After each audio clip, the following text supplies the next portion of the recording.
तो दोस्तों आज की वीडियो में हम लोग जानने वाले हैं कि बहुलक कैसे निकालते हैं, क्योंकि बहुलक हर साल बोर्ड में बहुलक या माध्यमातिका से पूछ लेता है। तो ये देखिए यहाँ पर भी पूछ लिया बहुलक कैसे निकालता है। तो ये हमारा प्रश्न कुछ इस प्रकार सेम वही प्रश्न है और इसका हमको बहुलक निकालना है। तो देखो ऐसे अगर प्रश्न दिया हो और इसका बहुलक निकालना हो हमको, तो सबसे पहले देखो भाई हम लोग को क्या करना रहता है, बारंबारता में जाना होता है और बारंबारता की सबसे बड़ी संख्या देखते हैं। तो बारंबारता की सबसे बड़ी संख्या इसमें क्या है, 20, ठीक ना, 20 है ना। तो इस क्या करते हैं हम लोग, इस बारंबारता के सबसे बड़ी संख्या को हम लोग क्या मानते हैं, इसको हम लोग f मान लेते हैं। बारंबारता की सबसे बड़ी संख्या को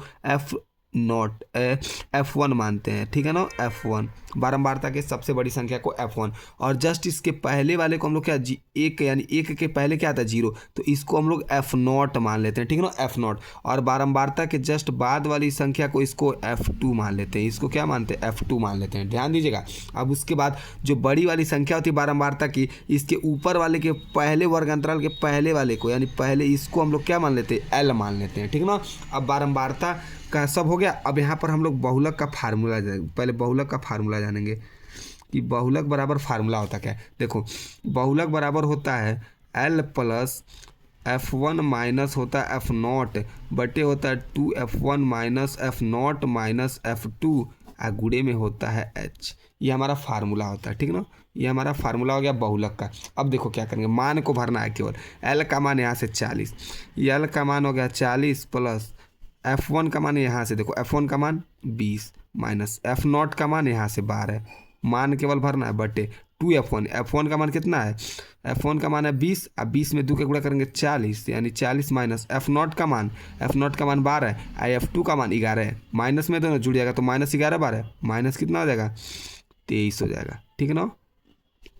गुणे H कैसे निकालते हैं, तो वर्गांतराल के अंतर से, यानी 40 और 50 के बीच कितने का अंतर, 10, तो यानी 10 हो जाएगा, ठीक है ना। अब देखो होगा क्या, 40 प्लस 20 में से 12 जाए 8 बटे 40 में से 23 जाए 17 होगा, 17, हाँ 17 गुणे 10। अब क्या होगा, 40 प्लस 8 नाम है 80 बटे 17, 17 चौको 68, भाग दे देंगे 17 चौको 68, ठीक ना। और उसके बाद क्या, देखो यहाँ भाग देते हैं, देखते कितना होता है, 17 डिवाइड बाई 80, तो 17 चौको 68 हो जाएगा। 10 में से 2 8 जाए 2, फिर 7 में से 6 जाए 1, और फिर यहाँ 1 हो जाए, दशमलव लगाएंगे 0 बजाएंगे, 17 पचे 85, 17 छके 102, यानी 17 छके 102 हो जाएगा, ठीक है। यानी 6 बार में 102 कर देगा, यानी कितना 18, यानी यहीं पर 4.6 आ रहा है, ठीक ना। यानी 40 में 4 जोड़ेंगे कितना हो जाएगा, 44.6, जो कि हमारा क्या हो जाएगा, बहुलक, ठीक है ना। ऐसे ही हम लोग क्या निकालते हैं, बहुलक। ये हमारा आंसर हो जाएगा। सबसे पहले क्या करते हैं, बारंबारता के सबसे बड़ी संख्या पर जाते हैं, उसको F1 मानते हैं, उसके जस्ट पहले वाली संख्या को F0, इसके जस्ट बाद वाली संख्या को F2, और उसके वर्गांतराल के पहली वाली संख्या जो होती है L मान लेते हैं। और H कैसे निकालते हैं, दोनों के बीच के अंतर। तो ऐसे हम लोग क्या निकालते हैं, बहुलक निकालते, ठीक है ना। चलिए ठीक है, फिर अगले वीडियो में कुछ इंपॉर्टेंट प्रश्नों को लेकर आएंगे।